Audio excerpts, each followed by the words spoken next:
All right, well, I don't know if that worked during all that time or not, but now I'm on here. So we've got people watching us. Welcome. All right, well, I don't know if that Whoa. worked during all that time or not, I but guess it did not work. So I was saying the story there of what was going on. So I don't know if this is going to, oh no, it can't work if I'm on here, I guess. Anyhow, so I've invited a bunch of people to join in. Otherwise, we'll just chat with the people that are joining us out live out there. Ghost Town is out there. Welcome.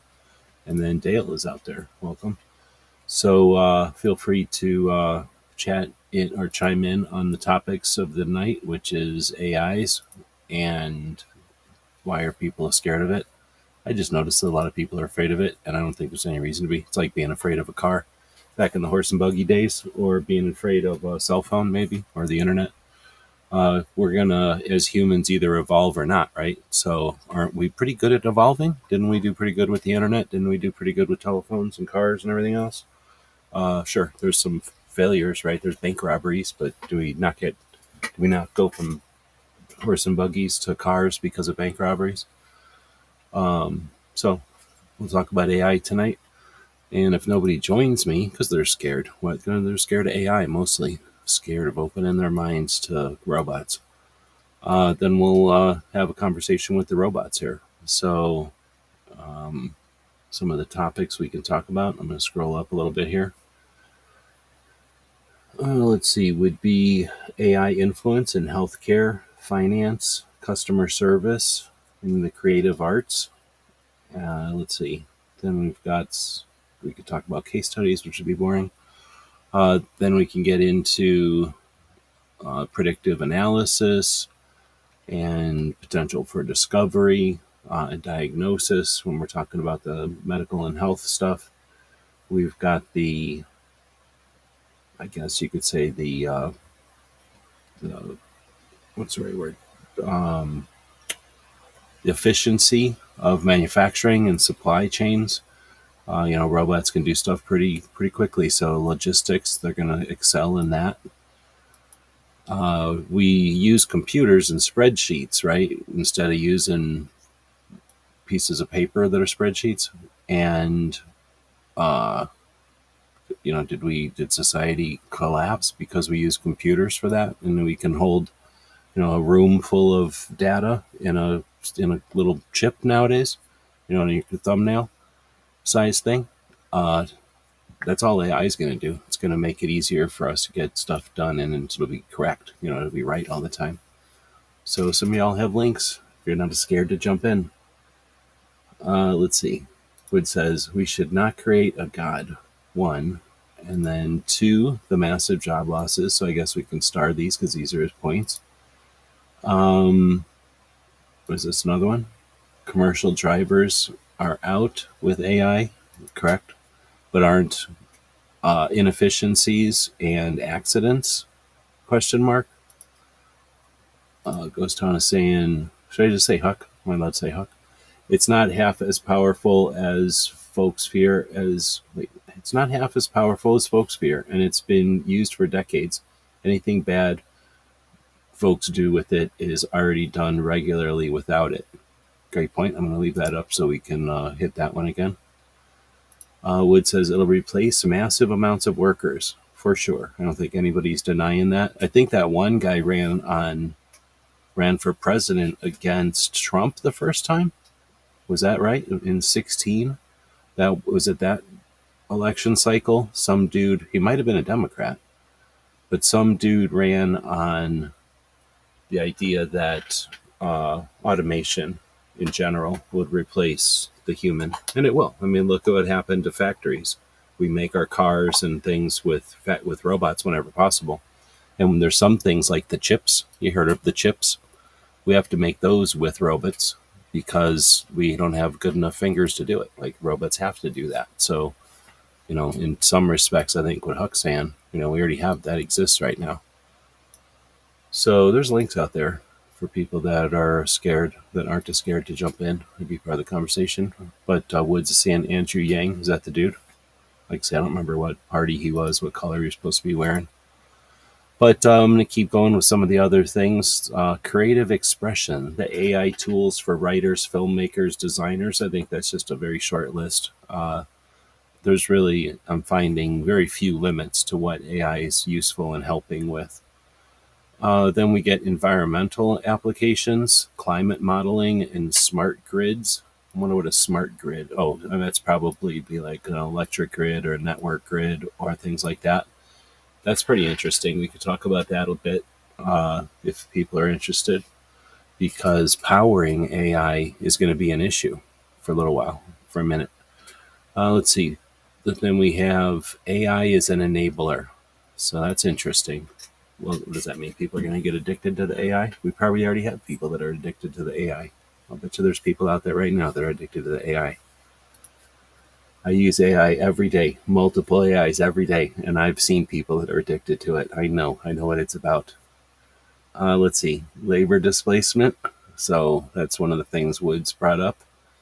Automation's impact on manufacturing, transport, call centers. I don't think anybody cares about call centers. Would you rather have C3PO or R2? Well, you don't. Nobody wants R2D2 answering the phone. But would you rather have C3PO answering the phone, who's master of all the etiquette and all the languages, and his job is to be polite and understand what's going on and clarify? Would you rather have C3PO answer the phone, or somebody who's just cheap in some gritty call center? And everybody always complains about call centers. Let's see. Wood says students will never need to learn source documents. They'll just accept AI. Always correct. I'll star that one because that's another issue I've heard multiple times. Right now, I'm still going through the list that came up that AI gave me. So we'll talk about whatever humans are saying after we talk about what the robots are saying. Robots were nice enough to give me this big long list of stuff. We can talk about biases and fairness. Real world examples, hiring algorithms, and facial recognition. That's going to be interesting. Those are some interesting topics right there. Facial recognition, all the cameras that are out there, and AI. I think a lot of people get AI and Skynet mixed up. AI ain't Skynet. You know what I mean? They're different things. Like a car isn't Knight Rider. Like a car is a car. Knight Rider, if there was a Knight Rider, there's kind of like Knight Rider, right? We have Tesla cars now, kind of like Knight Riders. So, that would be a separate thing. So AI is like the car. Skynet is like the Knight Rider. Like, we're not quite to there yet. Hopefully that analogy works for people. Like, there is definitely a big gap between where we are now and then. And it has mostly to do with you can't cram a giant computer in a car yet, right? Like, think about Knight Rider. It had to be fake because at the time, the computers for that would have been massive. They would have been like that entire truck. So, Knight Rider really couldn't have happened back in the day. It had to be sci-fi. Now, of course, we know we can jam all the computers for Knight Rider into the car, easy. Plus, it can just Wi-Fi network into some other giant computer, right? So we know that Knight Rider's coming. So, but anyway, that's kind of the difference there. AI is not really Skynet yet, but that's what people's concerns is. And, there's nothing wrong with having that concern or whatever. Let's see. Ghosts, or Huck is saying C3PO is a good analogy. It also, in theory, can't be tired of its job, doesn't get lazy, it doesn't have a bias. No, exactly. And it would understand the bias of the person it's talking to and like diplomatically ignore the shit out of it because it doesn't care. Like, it doesn't have a chip on its shoulder. So, and like you say, doesn't get tired or whatever. Exactly. Like, they're freaking robots, and we're going to love that. We're going to like that a lot. Dale's taken off. I understand. Humans still have to eat food. Robots don't have to eat food anymore, but whatever. Let's see. I carry my revolver in single action says, I'm more worried about the cheesy movies that will be made from AI. That's going to be true.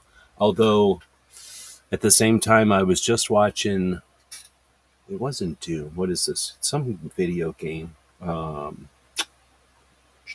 Halo. I never play video games, but there's this video game called Halo, and on Amazon, there's about 8 movies that are about Halo, the video game. And they're all kind of different. So I've been watching some of them, and some of them are good and some of them aren't.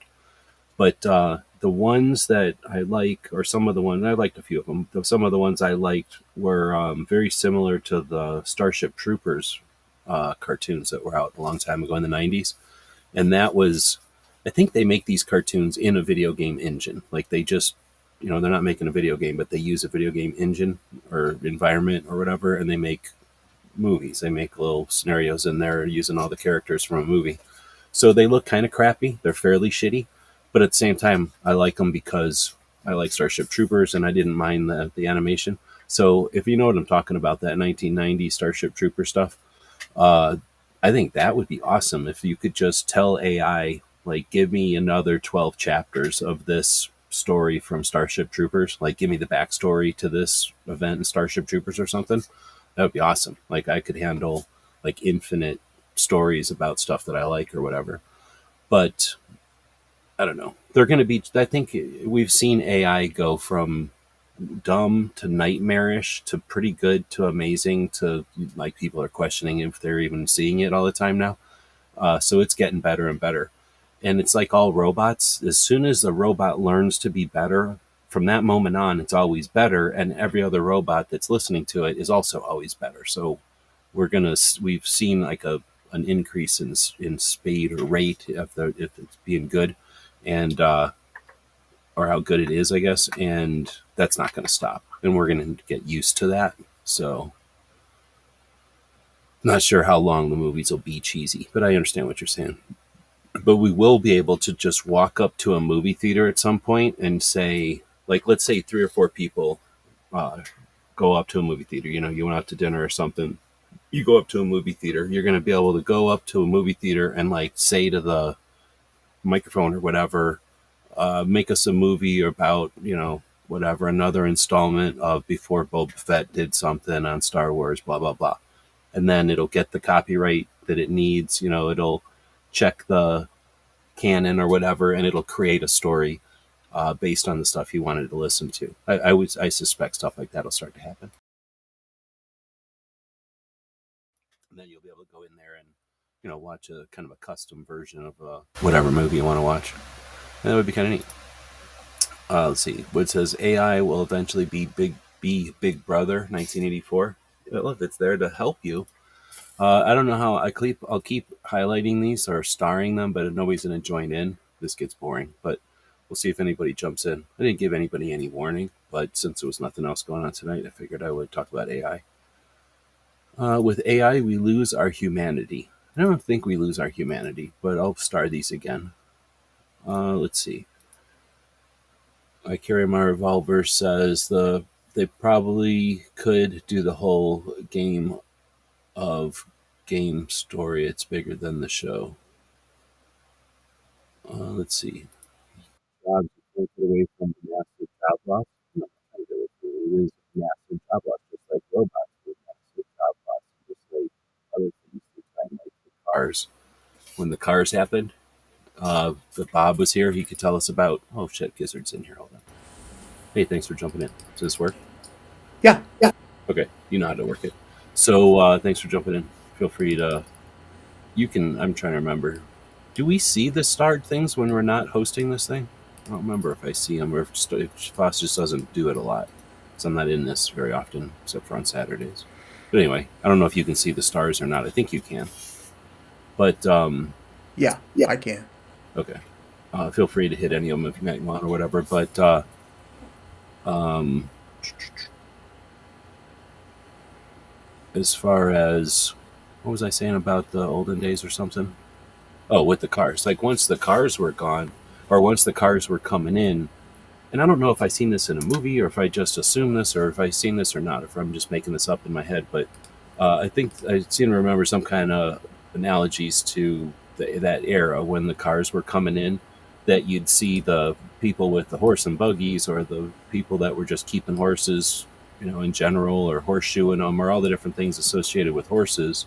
We're basically saying, hey, look at our whole industry is going to fall apart here if you go to these cars and they're polluting everywhere, and they're too fast and people don't know they're coming and people get hit by them and they're too dangerous and all this, and they're too complicated. So I mean, there was a lot of complaints then that The horses would be spooked by the sound of the automobile engines. That was a common complaint too. right. And I'm not saying that they were wrong, because I think all that was accurate. It's just that the interest or whatever, the value was in the cars, so everybody just went past the horse thing, or was willing to get past it. But Yeah, it didn't happen instantaneously like a lot of people believe. As soon as the car came out, the horses disappeared. I've done a little bit, at least locally anyway. I've got access to archive newspapers, and for a while, only the very rich people owned an automobile. right, and it would probably be taxis, right, or like Right. you'd rent one for an event or something, or like the mail probably owned them. Other maybe big companies or the government, I'm sure, owned them. But yeah, exactly. Within 5 or 10 years, yeah, they were all over. But it did take a while to happen. So.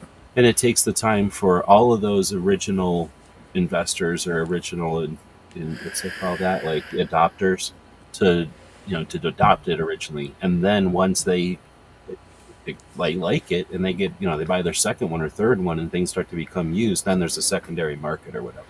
And once you got Strangely, that, strangely enough, though, the smartest ones in the industry took advantage of it.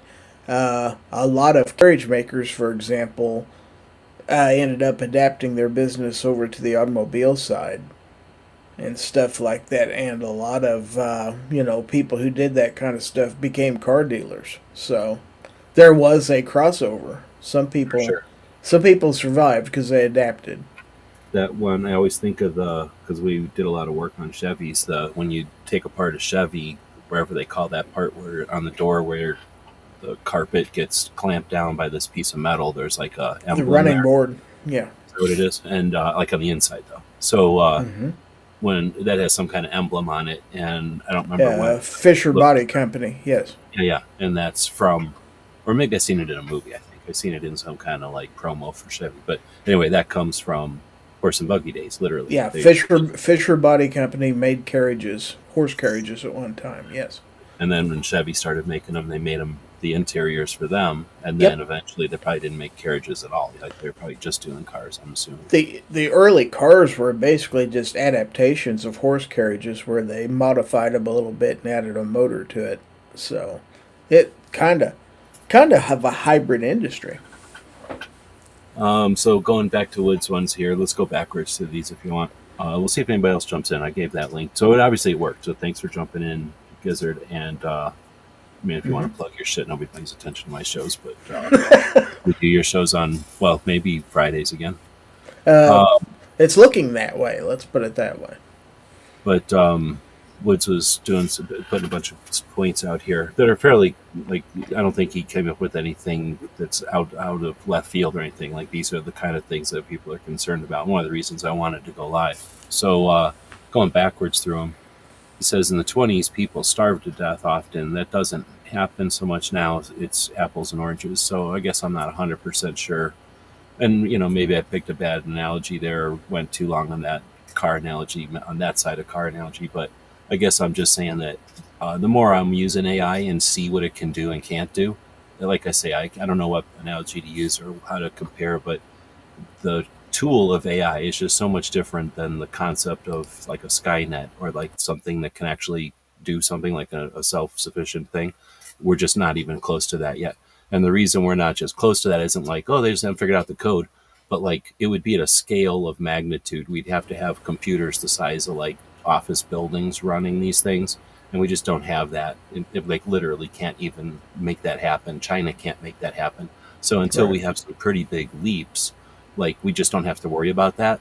Sure, these things can get bigger and faster or whatever, and they can get more elaborate, but they just can't get to what we're like that science fiction scared for a while. Now that is an issue in the future. I'm not trying to act like this isn't a future issue, but right now, until we get giant computers in space, we can talk about that. But until a couple of decades down the road, probably maybe a decade down the road, we don't have to worry about that part. Until then, I think the biggest way to sum it up is it's a complicated, like complex tool that's useful. And if we sit there and go morally or for whatever reason, let's just leave it because it's icky or whatever. I don't want to demean anybody. Like whatever we decide it's not worth doing, it's not worth poking this bear. China is, so we're fucked. And Iran is, and whoever the fuck else is. So we cannot do it all we want, but that doesn't stop anybody else on the planet from just doing it more. And who knows what they're doing with it. So that's where I'm looking at it. And like I say, hopefully I can help explain without being a dick that it is just like a fancy tool. Like it doesn't, we don't have anything that amazing yet, that or anything to be scared of yet. All we have is really good tools. And well, I'll shut up. So Just keep in mind, I mean, if you've looked at science fiction from, say, 50, 100 years ago and stuff like that, their conception of what the world would be like now, they took some things that were basically in formation back then and just amplified them as they thought they would be. But a lot of things, like Back to the Future, where they had us with flying cars and stuff like that. That technology, just never took off. We're very much the same as we were in 1980 as far as some technologies. Some really did take off. A lot of it really hasn't made much of an advance for various reasons. and I think that we had when you say that, I think that not like a parallel to that or whatever is the like unexpected consequence of like when everybody's got a phone. Nobody really thought about that in Back to the Future days that everybody would have a phone. But right. then once there's social media on those phones, that influence or like what the phenomena is there, so and it's not like there's just one. There's so many. Like that added so much complexity to our communities, as a world that and then there's obviously multiple platforms and multiple ways of doing all that, but that could have never been foreseen until we had the phones, until there was the potential for that. So who knows what the future might be for these things, because we can't know the turns that it'll take or whatever. Yeah, there's just some things you can't anticipate. All right, Uh, so Woods is bringing up a bunch of the jobs, which was some of the first things he started over, or I started from him. But he's saying like operation, product handling, testing, packaging, testing. You don't have to write them all. I know what you mean. I've got them all listed over here from my AI. Retail and commerce roles, customer service, inventory. I'm hoping he didn't type all that. He went and grabbed all that. Transport, and all those kind of things. Like again, everything that's like a very analytic job that can be written down and done. Like yes, and it's actually already been done through just stupid analog or not analogs. What are they called? Logarithms for a while now. I mean, back in the olden days when I was working at AOL, we pretty much were already figuring out logarithms that would anticipate. If you asked 3 questions, we could anticipate what you really were asking and your answer, so that a person who was dealing with you didn't have to be a technician. They could just understand that if by the third question they're going to know, they're going to be have given, they're going to know the route to take you down, or anyway. So it just made things very efficient, figuring out the logarithms, and that's what I think where AI comes from. It's just those things getting faster and better. So anyway, as far as like those jobs that you're mentioning, mhm. uh, and as you get better scanners and that kind of thing, you get better robot arms and stuff. Like a lot of this stuff gets automated. Think of like the Amazon warehouses. They don't even. I think they only have people in them for show, right? Like they only do that so that they can hire people, but they really don't need a person to do what a robot arm and a vacuum hose could do. I think they just do that to hire people. I don't know if Uh, you need a person, but you need a person to make sure that the automation is working as planned. Yeah, Uh, one instead of 13, though. Like it's definitely right. fewer people. That's the concern, and that's the. I mean, Woods is mentioning a bunch of stuff, but what he's really saying is what happens to those workers, right? That's the big question. And I think or Huck. Remember Huck? Were you around for Ghost Town? What was the name again? Ghost Town Custom Knives. No, I don't remember. Oh crap! Okay, see, I don't remember anymore either because everybody was different eras, so you guys never touched, I guess. Ghost Town was. Damn, I thought he was around with Pink and Mr. Knives and everybody. It must have just been. I know he was he around with Alan Anchor? Maybe that was all way before that. Actually, shit, I don't know. Anyway, so Huck was saying, if we free folks from menial labor that can be done by the robots, then they may actually have to learn how to survive and thrive. They may have to learn to be indispensable to implementing AI. Um, well, it's a little bit different than what I thought he was going to say there. I didn't read the whole thing. Um, I don't know. What do you think about that one? Okay, say again, please. I was distracted for just a moment. Sure. Yeah, that's a big one. If we free the folks from menial labor that can be done by the robots, then they may have to actually learn how to survive and thrive. They may have to learn to be indispensable to be implementing AI. That's correct. I mean, that's But a harsh, I guess, a little bit harsher way of saying it, but I mean, that is true. But I don't know if that's necessarily the only other option, right? Like, you either have to learn to thrive, because I guess my answer to Woods' big question, what happens to all those workers, is Star Trek. Like, am I wrong? But isn't Star Trek a possibility? If we got little robots, you make Star Trek and all the little robots from Star Wars. So now you got Star Trek with all these little robots taking care of the stuff that nobody wants to do. Aren't people just gonna sit around being chill with, like, hey, I do pottery, or like I play the lute, or like I sew fabrics and go to the fabric shows, on the weekends? Wouldn't people ideally, they're going to into have to hobbies? find a purpose. Right, but that's what I mean. People can get into a purpose, like, oh, I'm Yes. researching photography, or like I go to all the existing national parks. You know what I mean? Like, there's all kinds of things. I think people, like in Europe, they don't hardly work. They just sit around all the time, and they find things to do. Well, I guess they go to war sometimes, but I mean, I'm not trying to be a dick, but I think that we could see a Star Wars type of scenario where people just figure that, like right now, there's a lot of things that people just don't do, right? Like, I'm trying to think of some job. The returning of bowling balls. I know that's a weak one because that's been around for a while, but that used Oh, to yeah. be a human. They used to be like hire little kids to wing those balls back. And then they Yes. figured out robots can do it. And nobody really cared that the little kids ain't getting their hands smashed back there.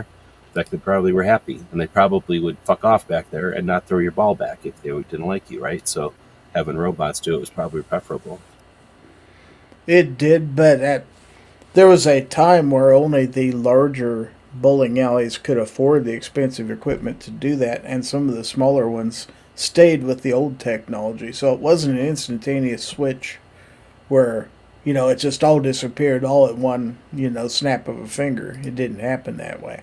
I know that for a fact because we had a big bowling alley in this town that had the new automated equipment, but yet the old one downtown continued using manual pin setters until it went out of business in the late 70s. So there was still some of the old technology left. Sure, because that's like the capital investment to upgrade, at the end of a building's lifespan or something, or maybe even like I don't want to call it fad, but like the interest in bowling might have been going down. They're not going to invest in all that. Plus, they might not have wanted to, right? Right. Anyway, so but I don't know. I'm not trying to say that they're. I guess I have a side. I think that robots are nothing to be scared of, and what do you call it? That we should embrace the hell out of them to the extent that they're a great tool. And every time you're not doing it, you're letting somebody else do it. And there's definitely foreign actors that would love it if we sat on our butts and didn't do nothing with AI. But just most of the people listening to here, I don't think any like enemies listen to my show. So I'm hoping everybody that's listening is an ally. And I just would rather you have the ability to use AI. It's fairly simple. It's actually kind of magical how simple it is. It's like having C3PO for the most part. All Let's right. see. Night Strike is trying to cause a panic, but he has a link. He's just too scared to jump in. Maybe it's too late for him. It's very late for his part of town. Let's see. Star Trek thing is what I mean. They will have to thrive elsewhere instead of soul crushing work. Yeah, exactly, right? And music, I think pottery and crap like that. Here's what I've always said when the internet first started, and if you could literally go back, maybe AI could go back and find this soon. We'll be at that point. There was live chats, some of the for sure some of the threads back in the forum days. But anyway, whenever the internet was still fairly new and we were just getting to be fast internet, so we were able to start really having conversations with each other, I would always say that the internet gave us the potential for, um, and I used to drive across country all the time, so I'd say like it gave us the potential for these little towns. Like there might be a little town in New Mexico that makes pies. Like there's some thing about their peach pies or something where they've got some recipe or somebody moved from Germany or something, or it uses local hibiscus. You know what I mean? Like they've got some special thing about it, or they use salt from the salt flats nearby for their pretzels, and it's amazing. Or every town, everywhere has these like things that make it unique. The or root beer tastes different or whatever. And the internet gave us a chance, especially remember back in the early internet days when you could just make a website. It was so awesome. You could just invest a little bit of time or a couple of bucks and get a website going, and then the entire world could find your root beer and start buying your root beer. And it wasn't like everybody went into billionaire status, but it was just neat how it made the world so small, at the same time so big. And somebody who was into root beer could literally just sit down and find and discover a new root beer every week or something. And literally we ended up having YouTube channels probably about root beer, right? I don't think that's crazy. Right. So anyway, I think that we've got that potential with the AI, just giving us a chance to make things easy, make the things that we don't need to do so easy. And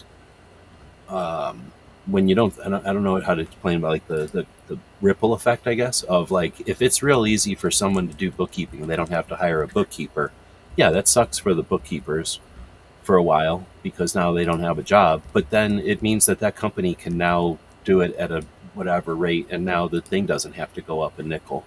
So I just think there's a ripple effect in, there's definitely the initial hit in some areas, but how do you calculate that other side of it? Night Strike is here to do that for us. Welcome. Oh, okay. Good.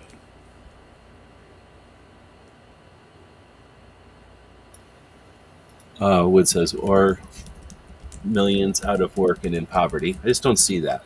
I guess that's possible, but it would mean a lot of like people are just like watching people fall, and I don't see that happening in countries that that doesn't have to happen in. And in a badass country, like a socialist country, like a horrible country that's going to war or something, rich people have to watch poor people suffer because they don't know, how long. It's a crazy situation.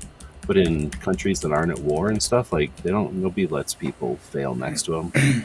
I'm confident that people will help each other, so to speak. Networks of people, communities of people, organizations of people in different levels and ways. That once they see people are losing something or affected in some way, then things, especially when there's AI to help us with that, things can be what's the word, like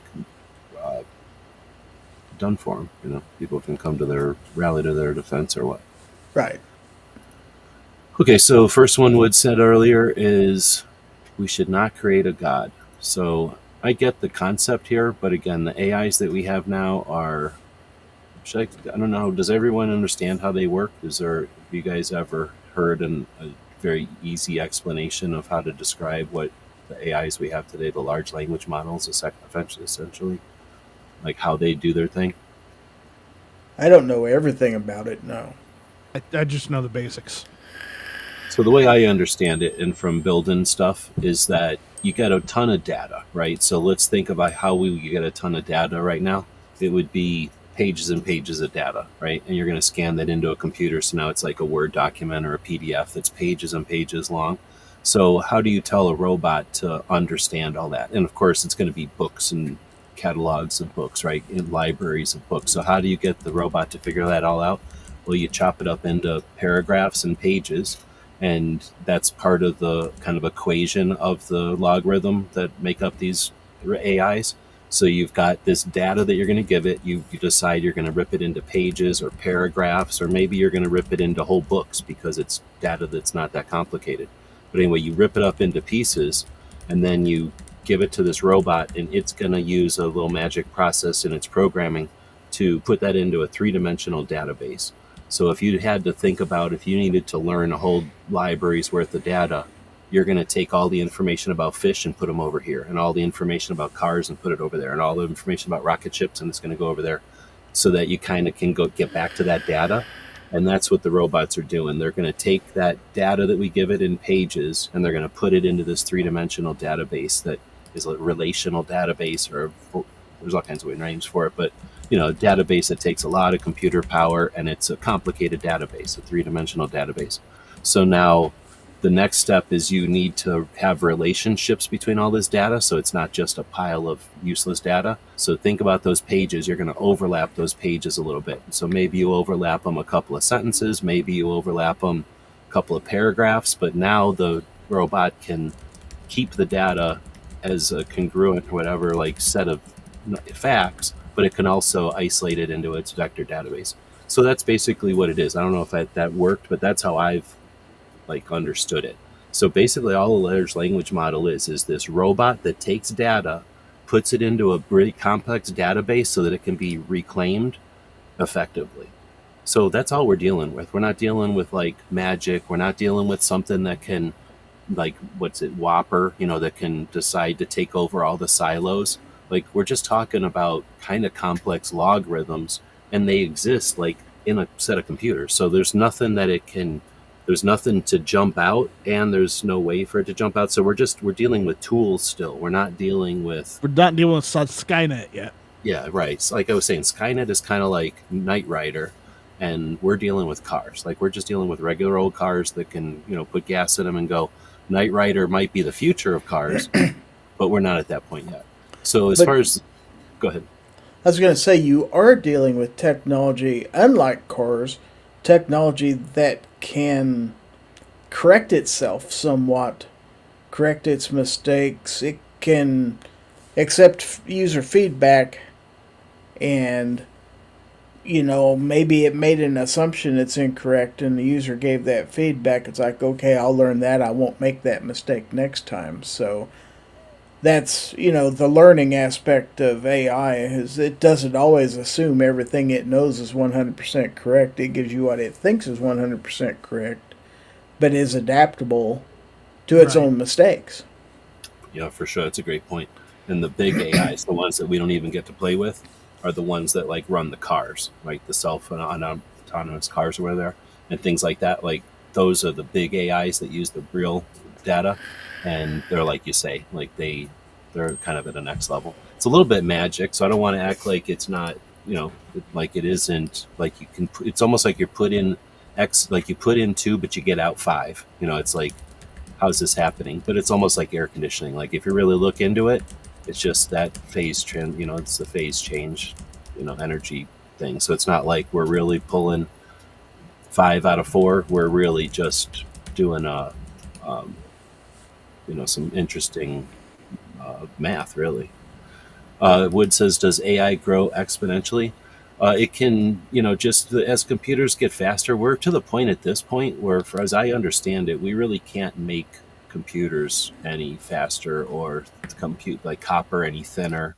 We build chips nowadays in the highest quality chips, right? If I understand correctly, are made where they kind of cast the thing of chips. I don't know how many are on there, like 100 something little chips are on a wafer, and then they look at it with a microscope and they go, the ones that are perfect are i9s, and the ones that are kind of perfect are i7s, and the ones that are not that great are i5s, and then the rest of them are like going to be watches and calculators or something. So we kind of build computers at like the, at the So at the limit of what we can do with copper.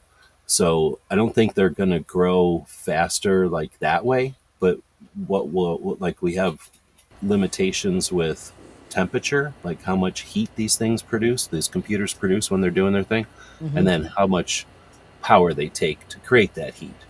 So what we don't have to worry about is that, because at this point we can talk about a little bit of that nice strike talk here. But then what we do have to worry about, what Woods is really asking, is in the future, and that's when we have little space stations that have solar power, so power is not an issue, and then they're in space, so cooling isn't an issue. That's when we right. have to worry about how big AI is going to get, because then, yes, it'll get really big really fast. Well, so you're saying we've hit a plateau on speed with computer and technology. Well, I don't want to claim that because I don't know shit, but from what I understand, we're at essentially a bit of one. Like, I don't want to claim that we are at one, but yeah, right. Like, I'm not aware if we're like about to hit any new. I mean, as far as I know, the next big computer thing would be what is it? Those ones that are using for science. What do they call them? Sorry, I was reading. What'd you say? I forget the name of them, but they don't process normally, like normal computers. You mean quantum? Quantum, That's- yes. That's Quantum. what I thought you were thinking. Okay. That's what I was So- thinking of. Well, I'm going to take a fast forward, because what Woods is asking about, a lot of these questions have to do with, like, fast forward, what are we dealing with? Because that's what matters, because who cares if you're opening the door? What matters is once the door is open, right? So, Right. and why are we scared? That's the whole point of the show.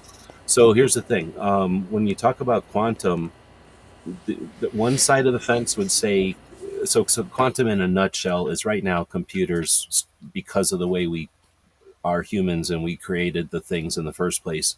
They're all about on-off switches. So it's a bunch of binary stuff. It's a bunch of on-off this or that logic. So quantum is, let's just say, 1 to 8, like a variable 1 to 8. So imagine if you did a bunch of stuff that had only two options, 1 or 2, on or off, and then all of a sudden you're changing to where it's 1 and 8. I mean, it's kind of like when phone numbers probably went from like 2 digits or whatever, 5 digits to like 7 digits or whatever. Like, it gives you infinitely much more to work with. So that's what quantum is. It's just computers the same way we have them now. Basically, it's just that instead of going on and off, they have this variable switch that can go to 8 different places, and it just makes everything massive.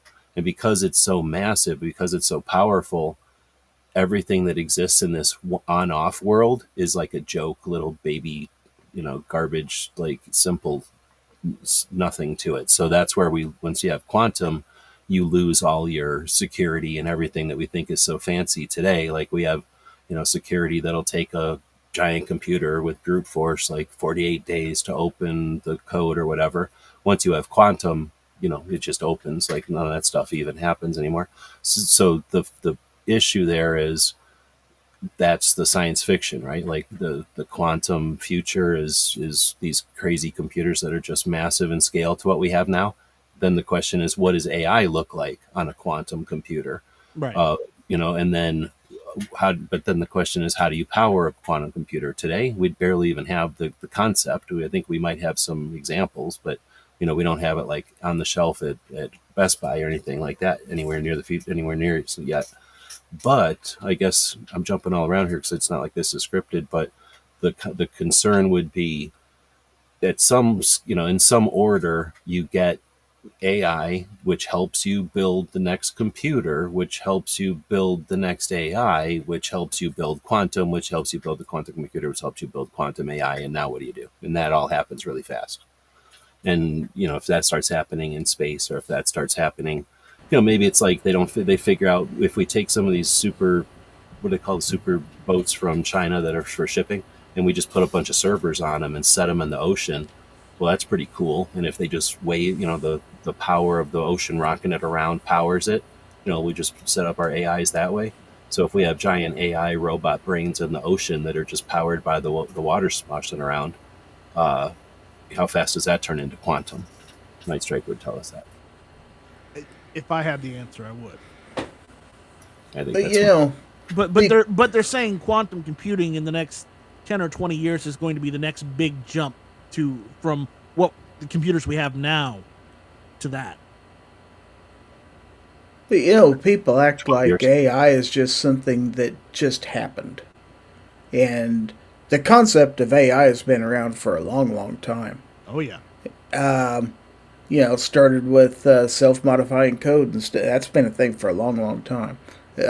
Used very sparsely, and stuff like that, and eventually refined and stuff. It didn't just happen overnight. So this didn't just sneak up upon us and all of a sudden, oh no, it's here, it's going to take us over. It's an evolving technology that has been in use for some time, but just gradually being refined to the point where it's useful. And as long as, we continue that evolution, I don't think there's anything to worry about. Yeah, just don't hook it up to weapons of mass destruction, and don't let it get near viruses. Yeah.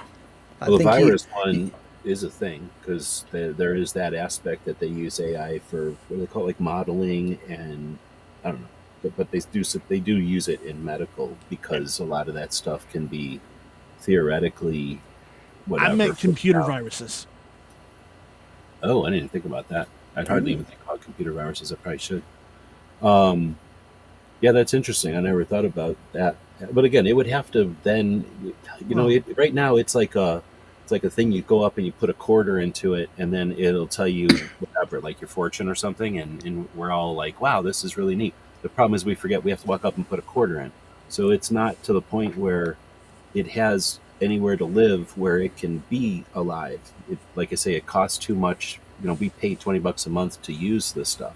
So, like Izzard says, this has been around for a while. It's not like it just happened yesterday and oh no, what's going to happen? Like, it's literally been around for as long as, like I said, since computers, since the first programs could be written for more than one use. Technically, Right. I think would be AI, right? Right. Which is, I mean, theoretically, like before even the hardware existed, like when you start thinking about the theoretical guys that created, like all the computers in World War II were ladies writing stuff down on paper. Like in those kind of computer days, they were still doing logical games and stuff. But And that's, I think, where it comes from.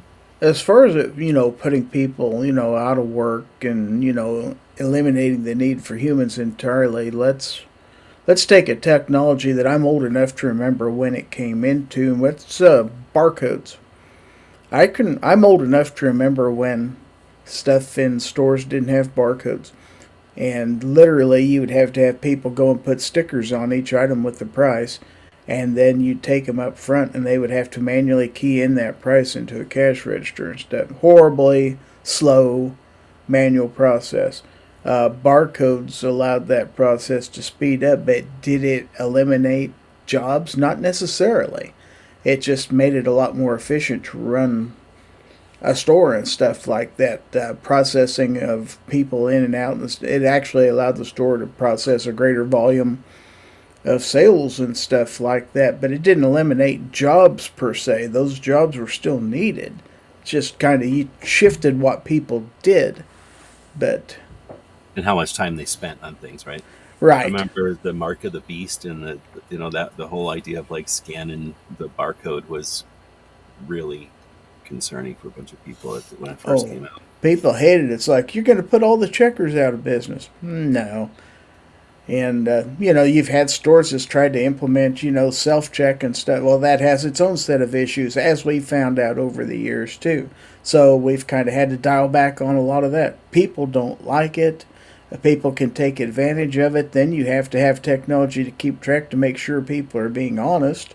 And it's just kind of And, it's not the panacea everybody thought it'd be. and then there's a lot of people that aren't honest, and then that means you have to have someone at those machines watching those machines, watching those people. That's why when you go to the self check at Walmart now, there's usually a person standing at the end of the aisle watching you the entire time. Exactly. Plus, you're on camera too, so yeah, loss prevention is watching you too.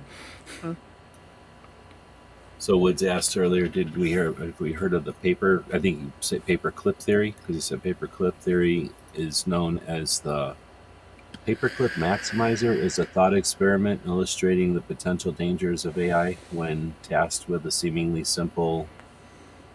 I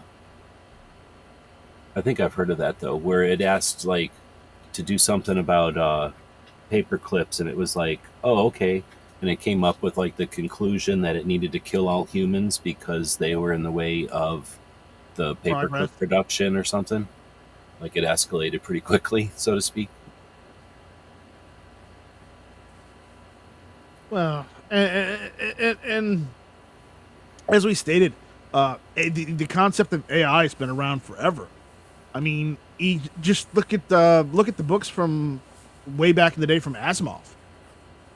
He talked about AI. He also talked about robotics, and he may have a point with that.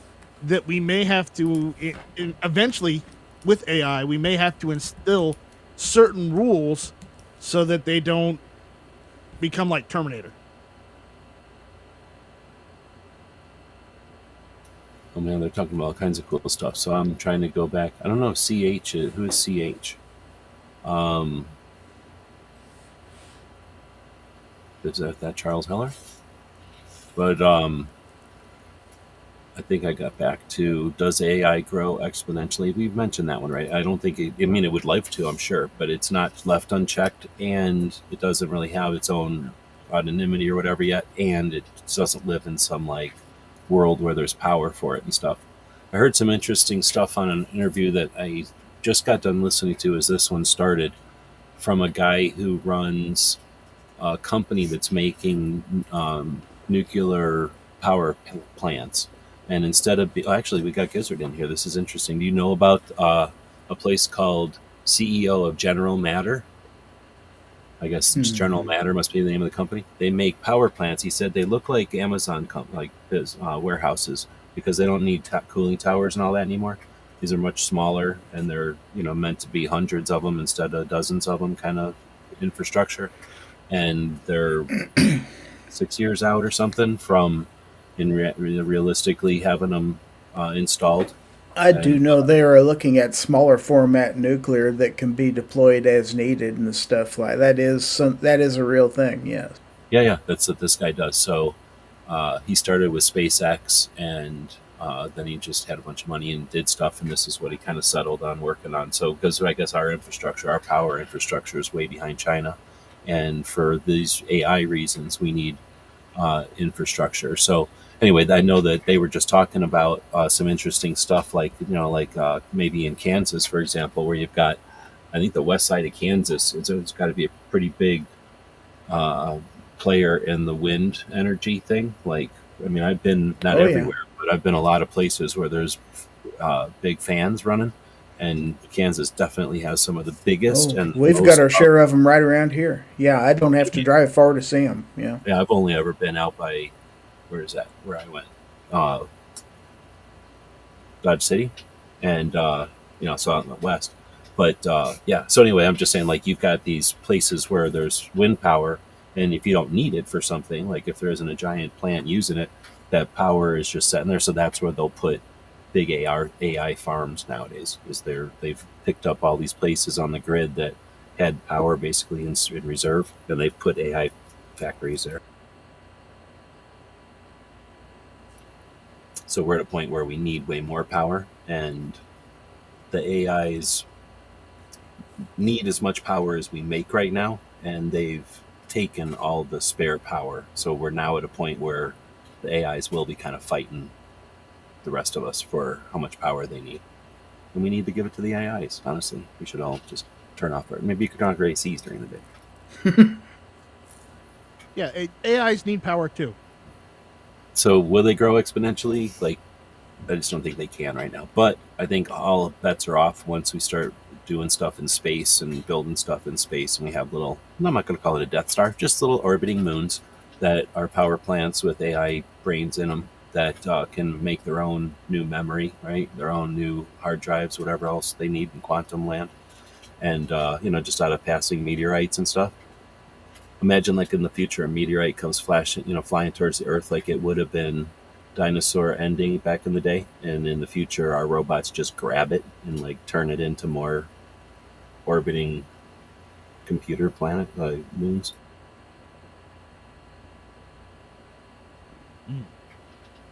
Let's see.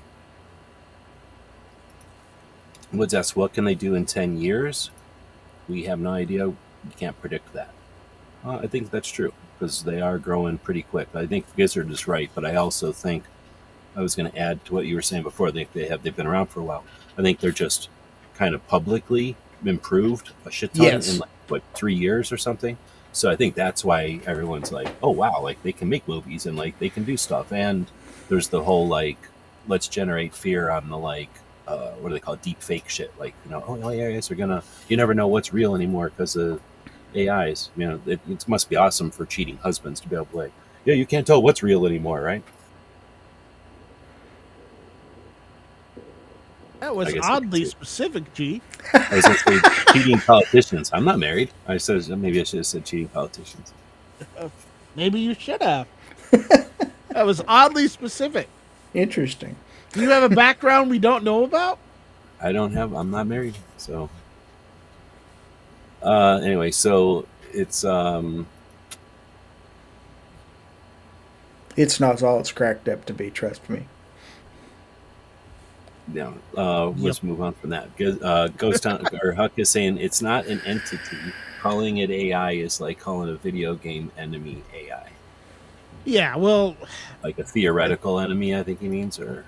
Well, in video games, enemy AI would be like all the NPCs that you have to fight against in a video game. Okay, so, but they're hard coded in to only do certain things. They aren't coded to think broader, learn, or do anything other than what they're programmed to do in that game. So, I see what you like having all the little algorithms. Like this guy's supposed to do this as long as this is happening, and this guy should. And if this guy does this, then I'm supposed to do this.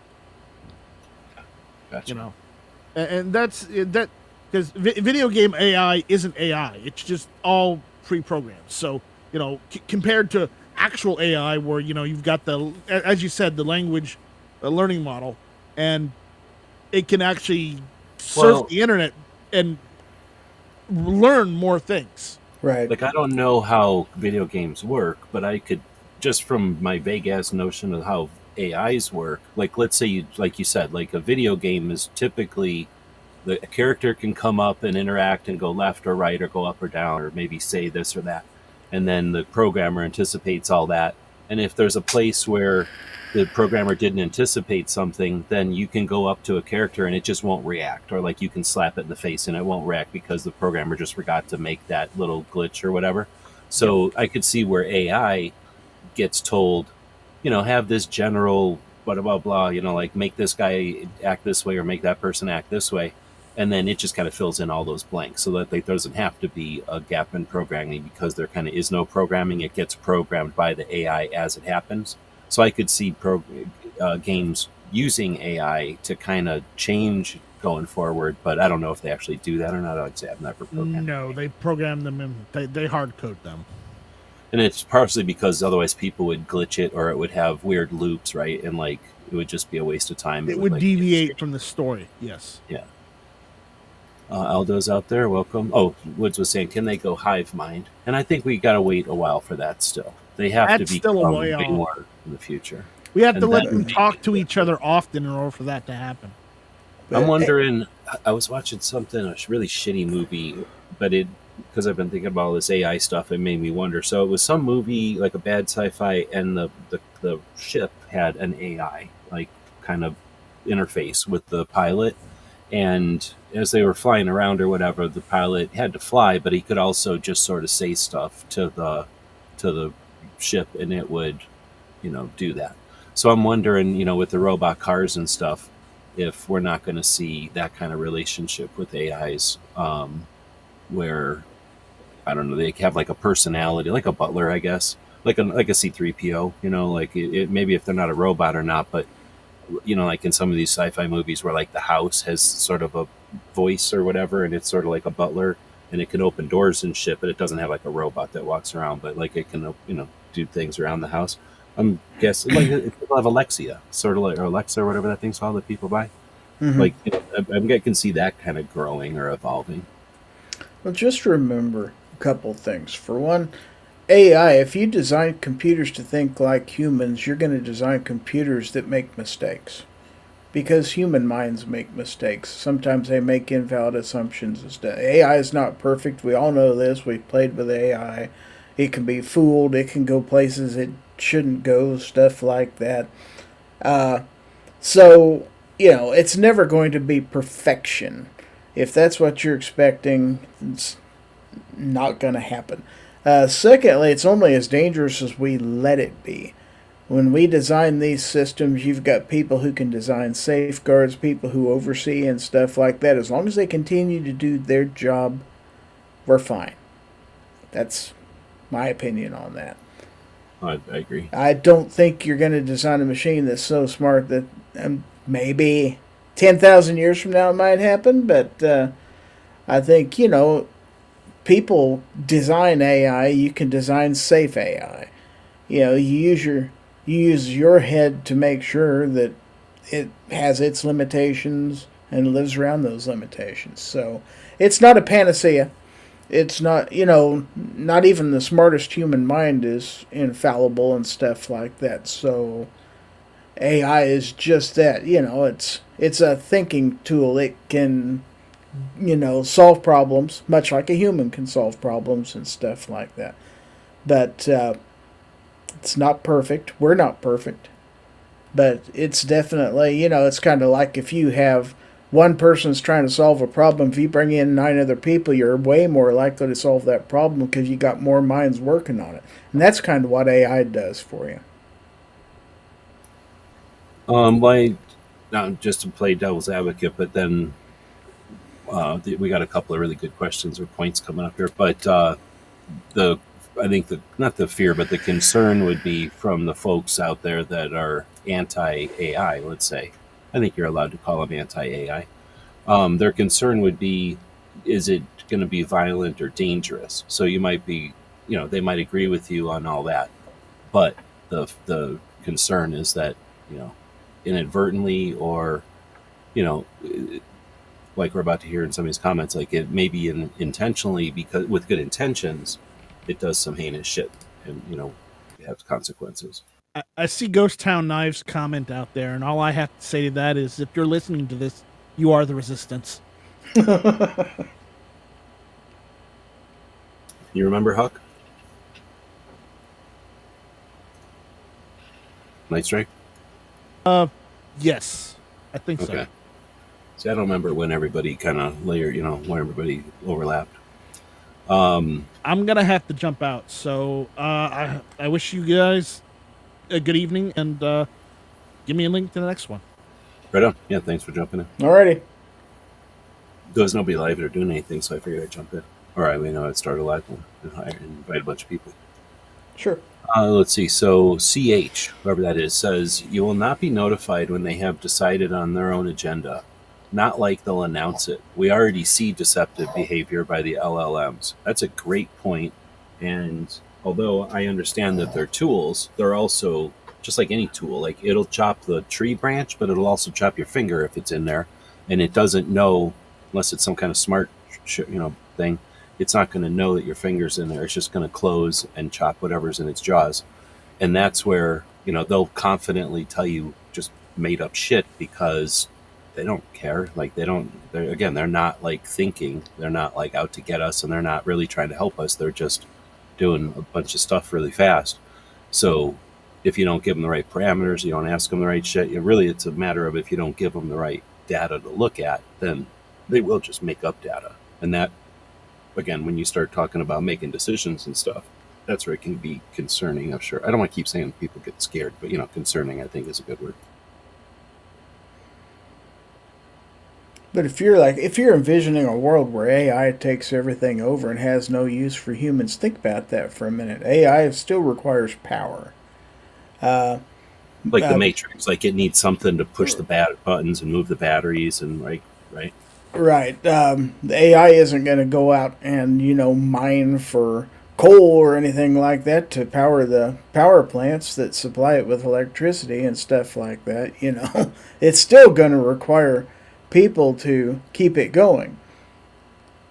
They get fast forward to the future where we've got like factories in space run by robots that are built, like I say, intercepting what do you call them, asteroids or something, and then or meteors or whatever, and then or taking chunks of the moon even, and like converting that into computer parts, chips and solar panels and everything.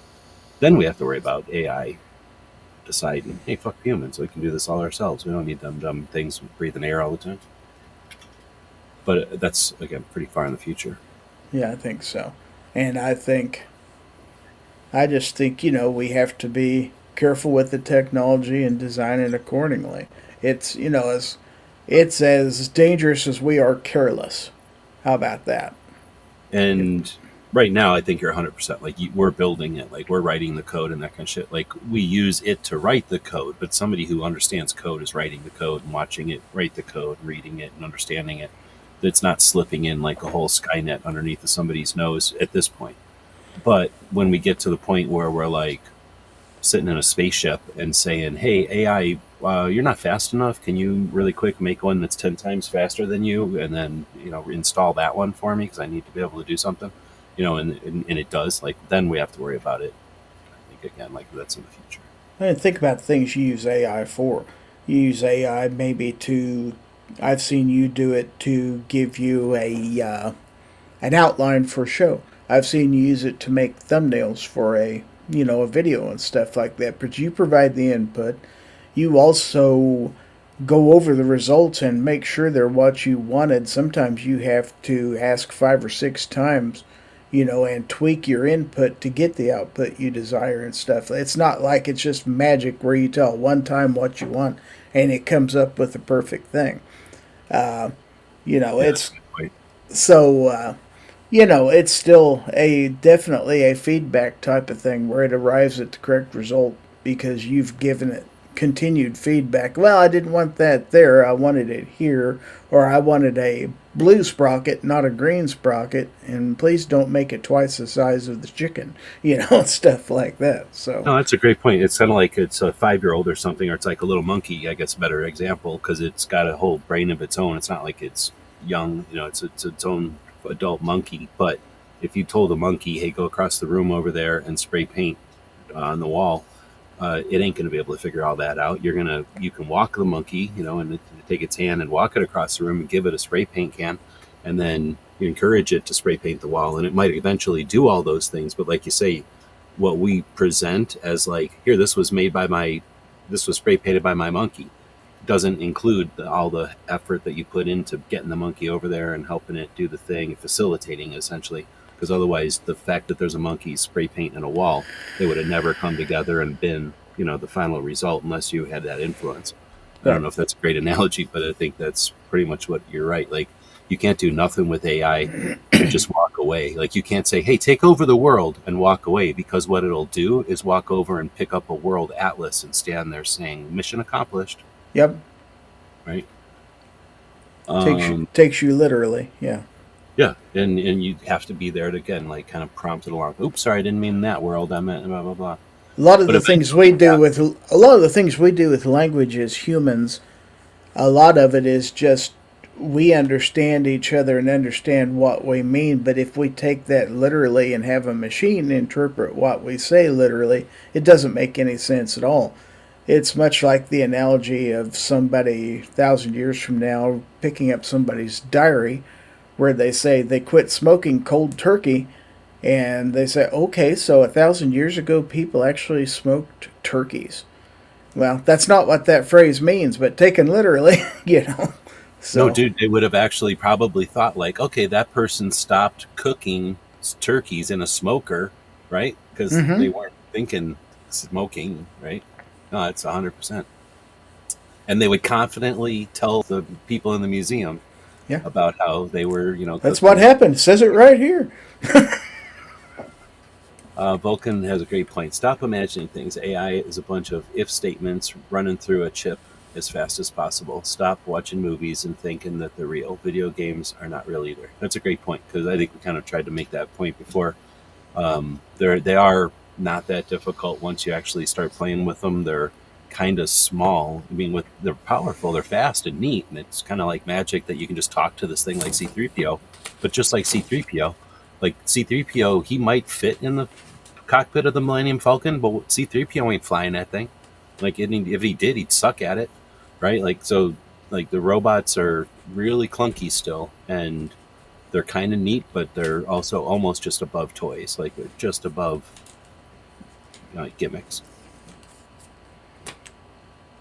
For a minute, like, they're just like old cars. They're like, we're in the Model Ts still era. Well, maybe not. Maybe we're in like those 20s cars that were like kind of elaborate, and they were all sort of different still. There was very little uniformity, I bet, in those cars from like the 1920s and before, like maybe the 20s and 30s is what I'm thinking of. Like, like they were just getting capable, but they were still shitty compared to like what's going to happen in the 1950s, right? And then those were different than the 1970s. So we still got like a ways to go with these robots before they're Knight Rider. I mean, I've got great things in the way of automation I do right now with my smartphone. I have lights that I can turn on and off with the sound of my voice and stuff like that. Works great. I even have it, I have a security camera system that can detect motion and respond back to me. I can even set it to automatically arm itself when I leave the house. I've got all that working. Does it glitch from time to time? It certainly does, and it doesn't take much to throw it off. A program being a little slow to execute says, sorry, couldn't do that. I'm done. Or, one of my devices losing contact with the Wi-Fi system for just momentarily. It's like, whoops, one of your lights didn't work. Sorry, So it's a great concept to think, well, it took all your problems away, but it's not completely self-reliant. Nothing ever will be completely self-reliant, I don't think. That's a great point. Until there's like some major advancement in tech, like LED lights, right? Like I think LED lights are one of those things where people would have said, I would have definitely said, like flashlights can only get X good, and then LED lights happen, and I'm like, all right, all hands are off the table. Yeah, I did not see that technology coming. That totally blew everything out of the water. Yeah. So, but aside from that kind of stuff, I agree with you 100%. Now, this is interesting. I think I can tie these together correctly here. So, CH said combine quantum, photonic, which is light computers, which I always thought were amazing when I learned about them in school. They're computers that use light instead of copper, so glass and light instead of copper and electronics. Spintronic, I don't know what that is, sounds neat. And then analog, which is laser computing. And many tasks simplify radically. I don't know what Shor's logarithm is. I think it goes down to just ask what you can do with instantaneous Fourier transformers, quadratic solvers, tensor transfers, and matrix math. I don't know what any of that stuff is, but I find about new stuff all the dang time. It's interesting how much stuff is happening in the world of math that no one even ever talks about unless you go check out the like nerd math channels.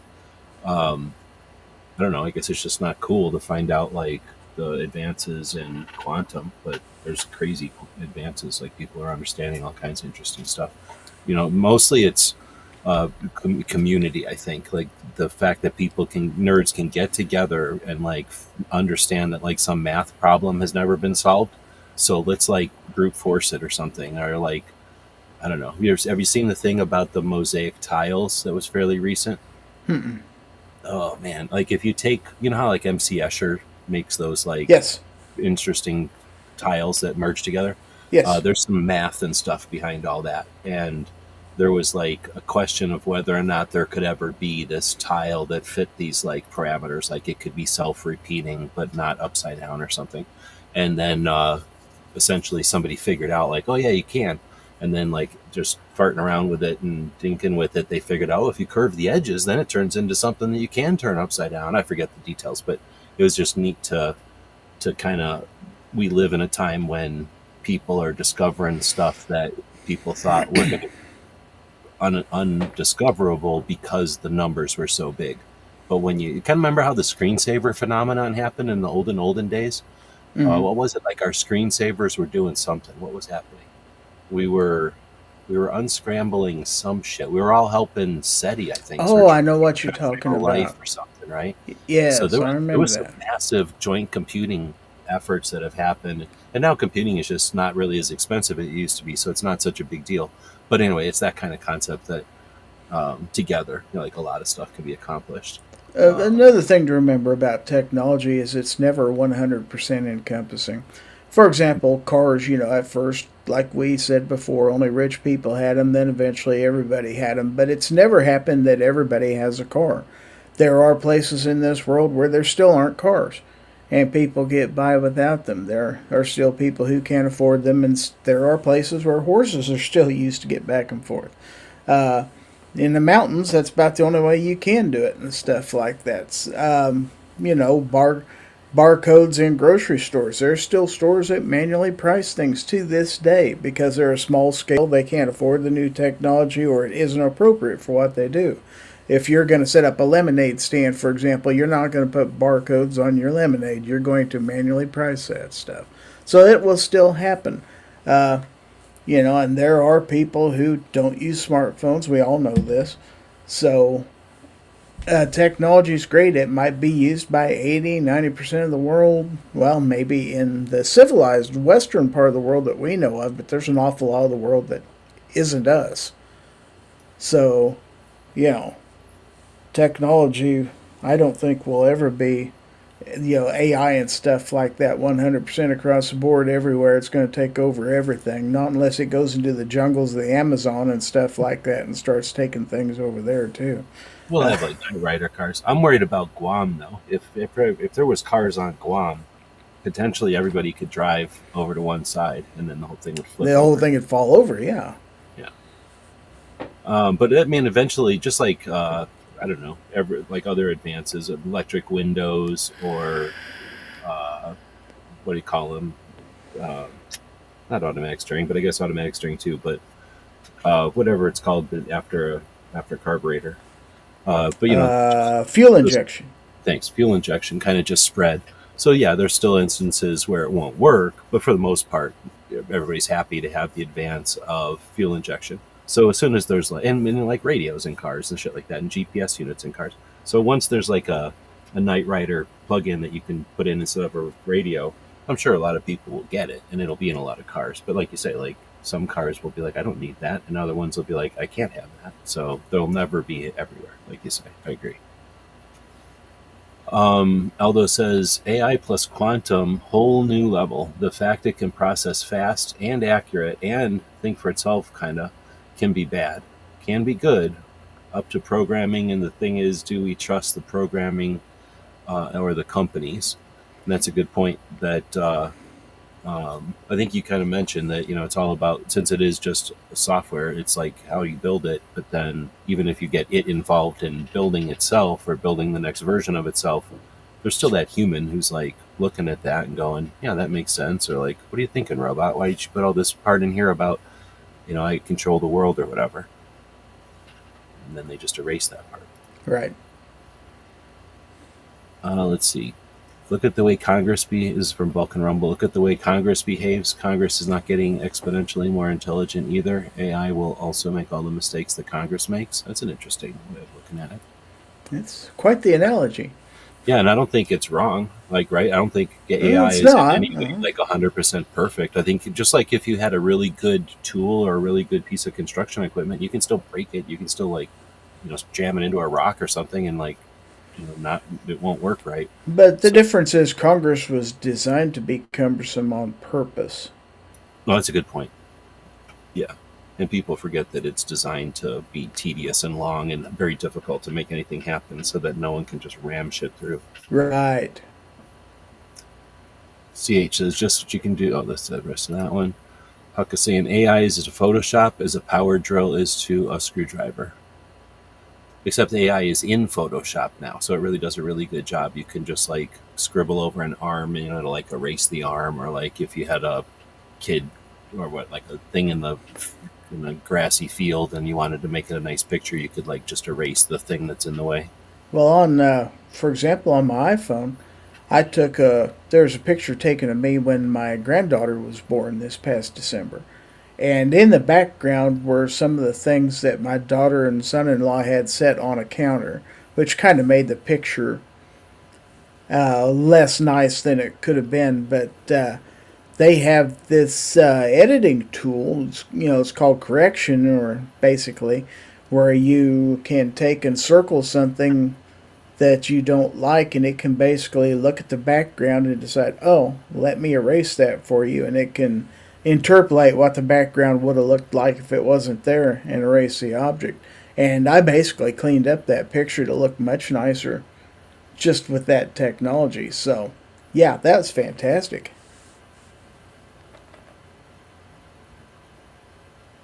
CH says, and this has been around, like Night Strike was saying, since like Isaac Asimov writing science fiction back in the olden days, that AIs that value life would engineer human extinction instantly, as humans are overwhelmingly the main threat to life in general. So that logic, I think, has probably been in Star Trek and other stuff as well. But that's kind of one of those. I don't know, is that a tongue-in-cheek way of saying like if AI wanted to kill us, they'd have killed us already?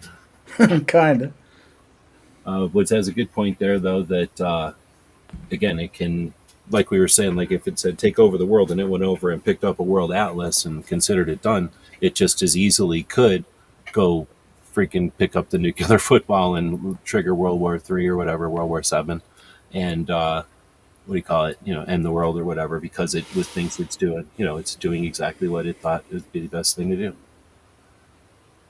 Then I'm not sure if I hit these right.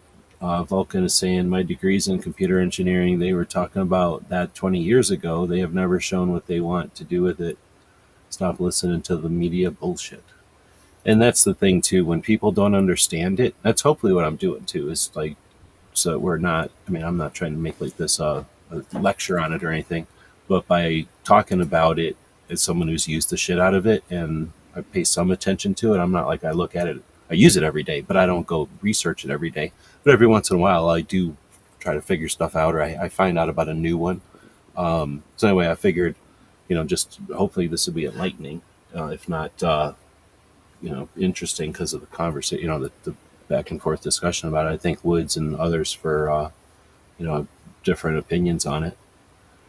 But Right now, it's a tool that's basically, allowing us to do a lot of what we do, perhaps a little bit better and stuff like that. But it can't completely eliminate the process. It's just kind of like a nice helper that can do a lot of things very fast and make you more creative. But you still have to be the creative spark that makes things happen. It correct. can help you design a show, but it can't decide to have a show. Oh, that's a good point.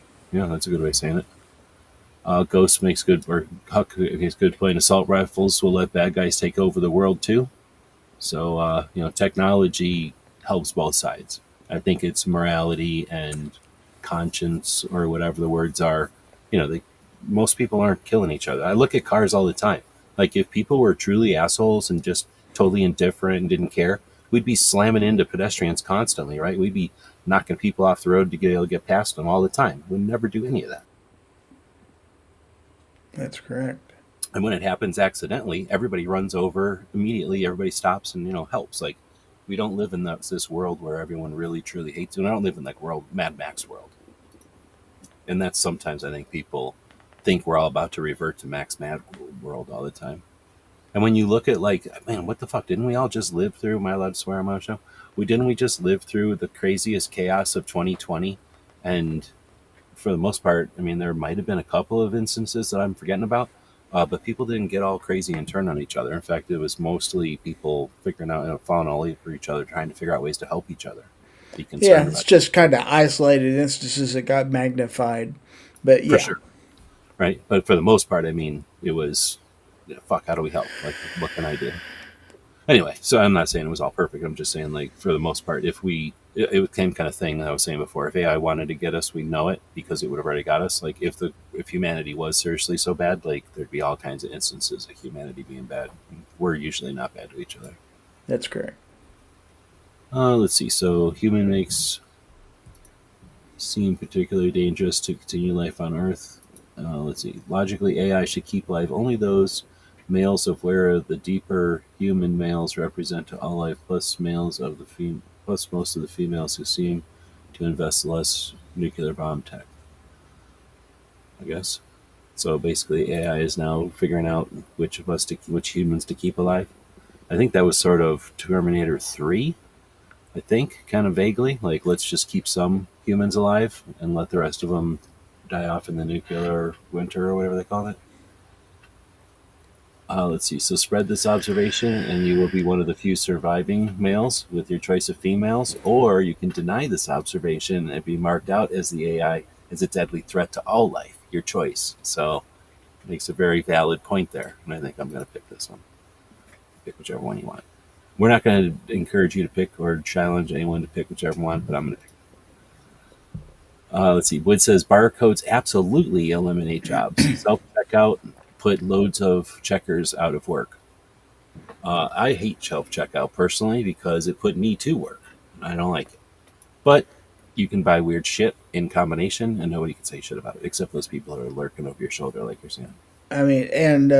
People, there's been a lot of negative feedback on self checkout. Some people absolutely don't want it, so they have to keep human checkers there and stuff like that. It's led to an awful lot of, like I said, an awful lot of shrinkage in stores and stuff like that because there's dishonest people out there. it speeds things up. But on the other hand, you know, if you make a mistake at a self checkout, you're liable to be prosecuted and stuff. Like a lot of people would rather not take that chance. So a lot of stores are eliminating self checkouts. So just because they thought it was a great idea, they're still having to kind of dial back on that a little bit. So, Dude, so I'm in Tucson, probably a bigger town than you're in, and I mean, there's whatever they call the medium sized Walmarts where it's mostly just food markets or something. neighborhood So markets, yes. we got a bunch of those, right? So you can literally go to three or four of those, and they're next to each other. Like I'm not talking disparate, go to completely different parts of town. If you just go to the ones that are around here, which are what 2 miles from each other or something, one of them will be like you say, like only self checkout. Like we don't even have checkout or cashiers except for when it's Christmas or something, or maybe like the middle of the day when there's going to be like old people in there. But then the other ones, it's like once it gets to be like 9 o'clock, they only have regular checkers because too many people are stealing, I guess, through the self checkout.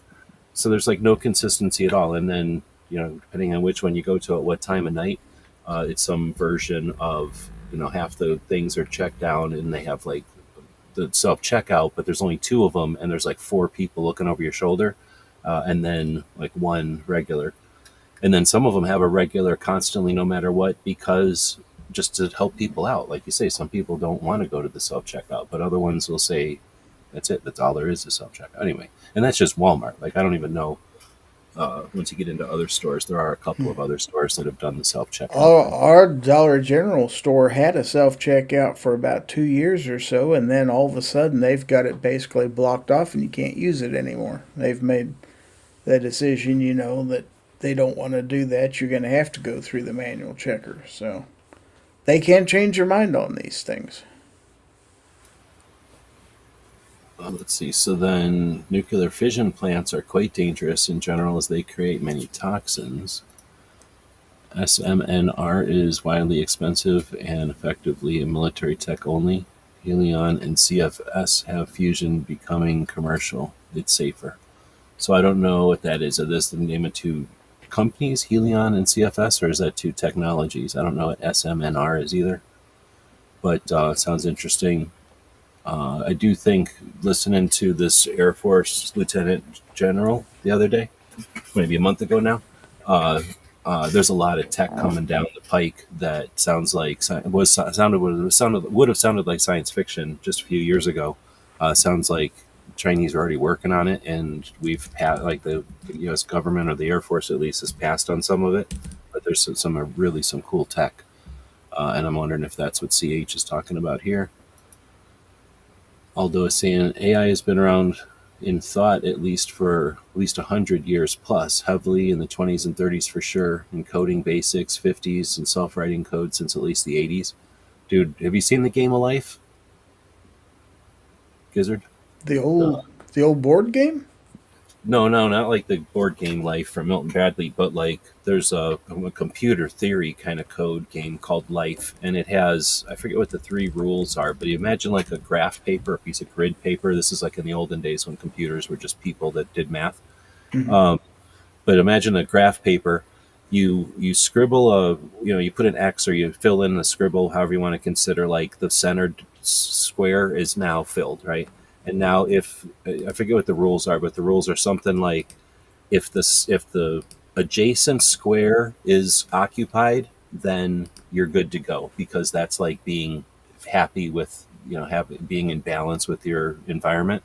But if Mm-hmm. there's two solid squares touching a third solid square, at the end of the turn, one of those has to disappear because that represents like running out of resources. And I'm doing the laws wrong, but there's only like three laws, and they are essentially that. And if there's no squares, then one will spontaneously be created, like renewal of life or whatever. So it's essentially these three simple rules that you put on graph paper.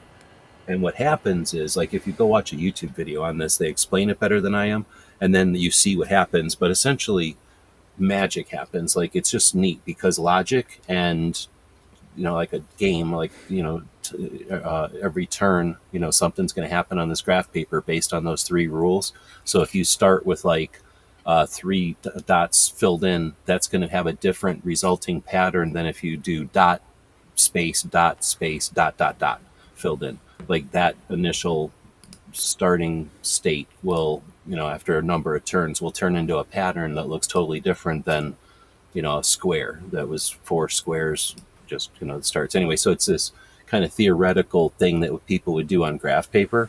And once computers happened, it just went insane. And you can literally build, and you know how people say, like, maybe all of existence is a scenario. They say that partially because of this game of life with like three basic laws. You can create an entire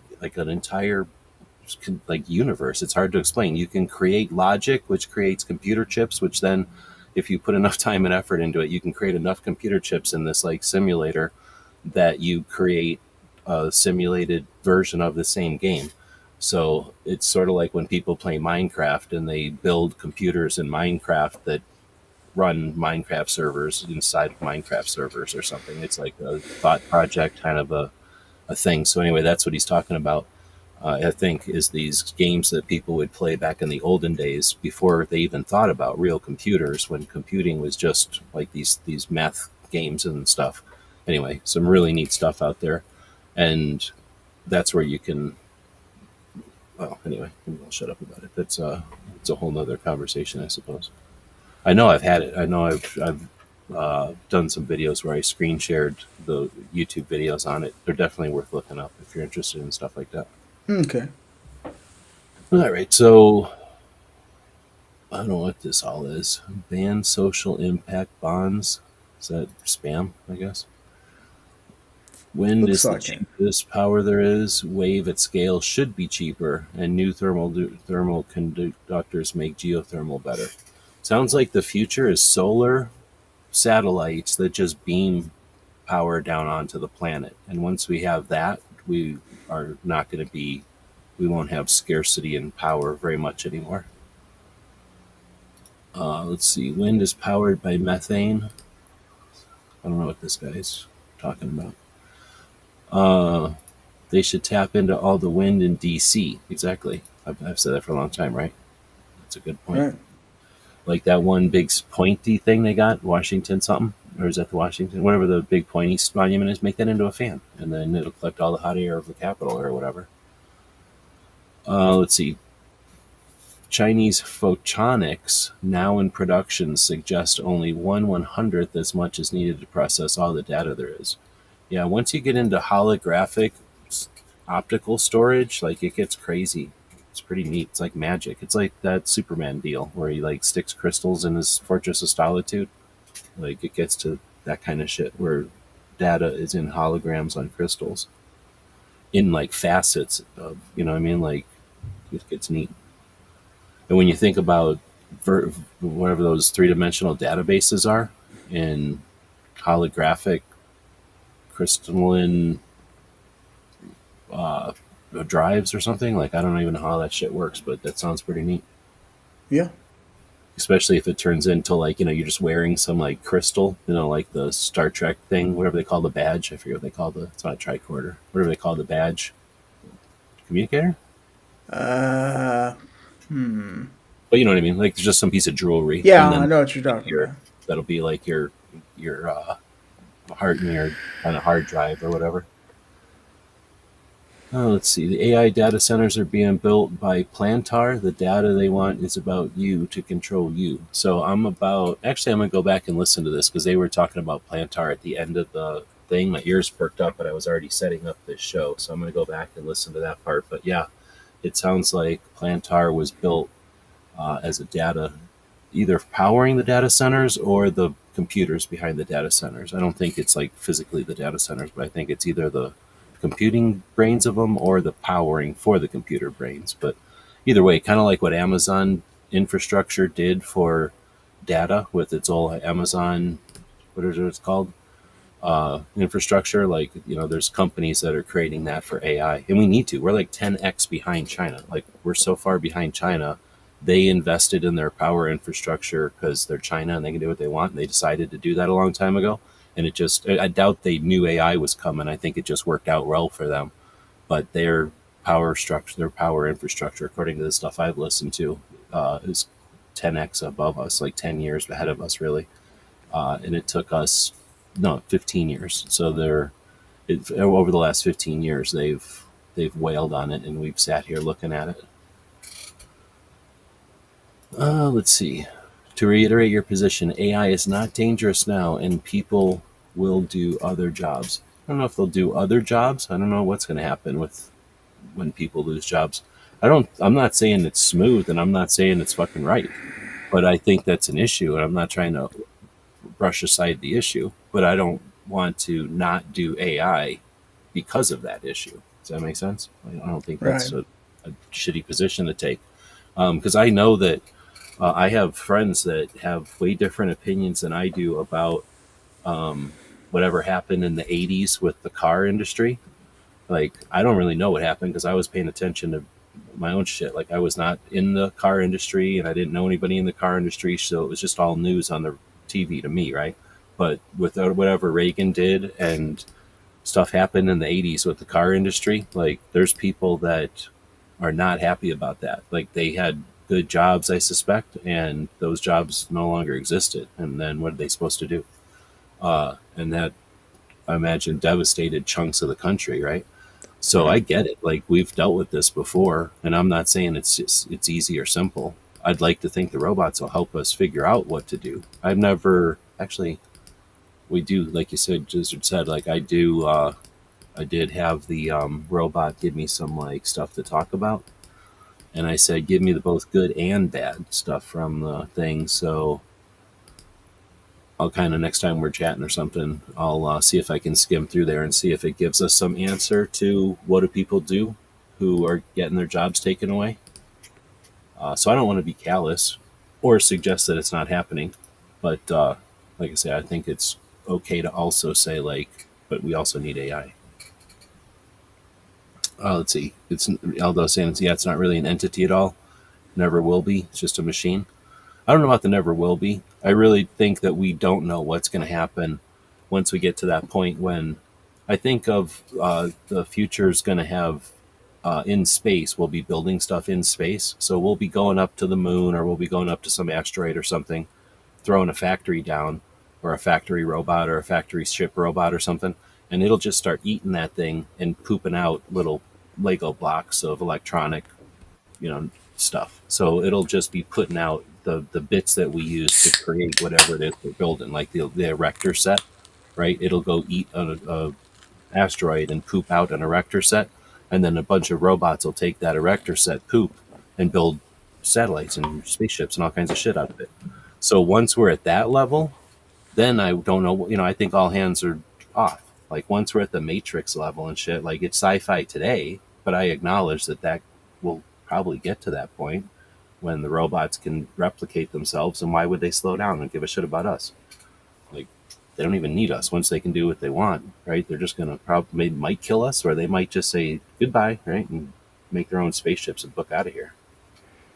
Or maybe they'll stick around. Like, why? They're like, hey, you built us. Why would we book out of here? Like, we're chill. Like, we're not. You're asking us to do easy shit, and we help you with all the hard stuff, and it's easy for us. Like, why would they? You know what I mean? Like, are they really having a bad time? I don't know. Right. But I think that's in the way future. Let's see. AI and what we think AI is all like games, two different things. Self-learning is a whole nother level. And like I say, I agree. Let's see. Well, just saying not yet.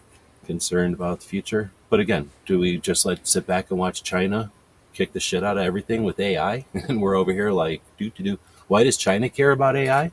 Because China like screwed up the pooch with their whole population like theories and systems and whatever. Like, they're about to age out. They really, really need the help.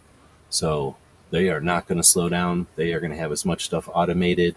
They have a very old population, and as that population, ages out, they don't have a huge population. They don't have enough population. Some people say, I think most people say that they don't have enough population to even keep going. Like, China will have a different world here very soon, and if China can supplement that with massive amounts of robots, Is that better for us, or I don't know.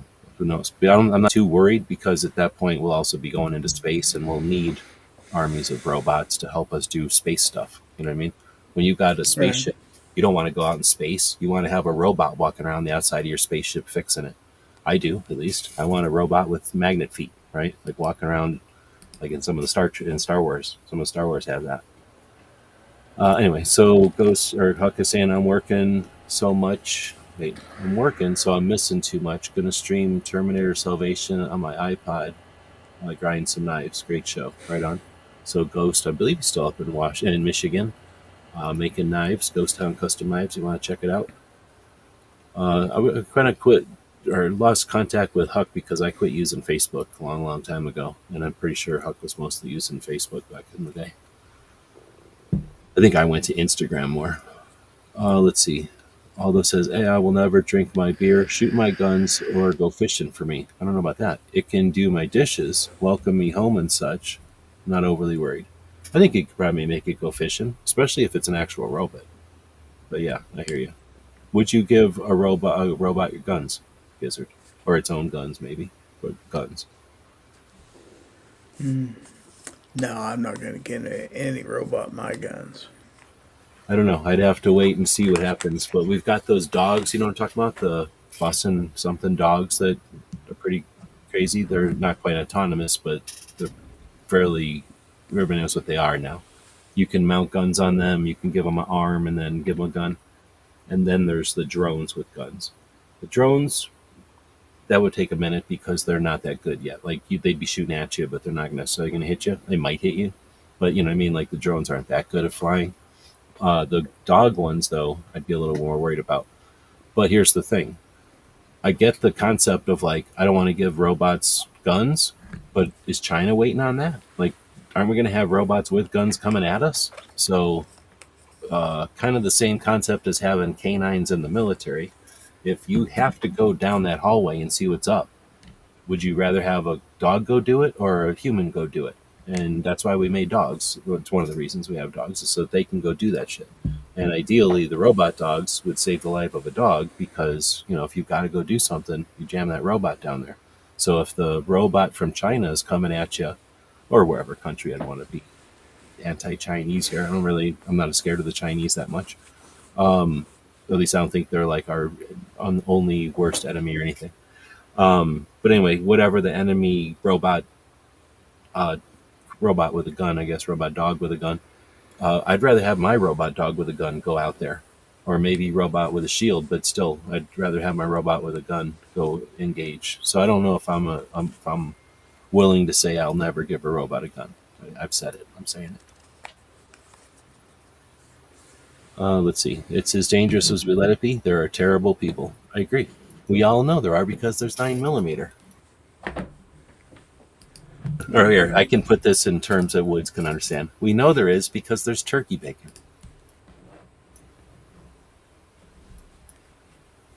Let's see. Who is watching AI?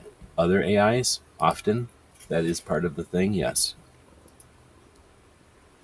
And that's what, when we're going to like do our calculation to light speed, are you going to like trust one AI or are you going to make another AI also run the calculation and then maybe have a third AI compare the two? You know what I mean? Like that's probably how I want to run my light speed jump or whatever.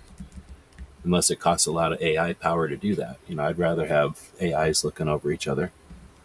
And plus you can, like already, like teachers who are having students use AI to answer stuff in their class and they're worried about it.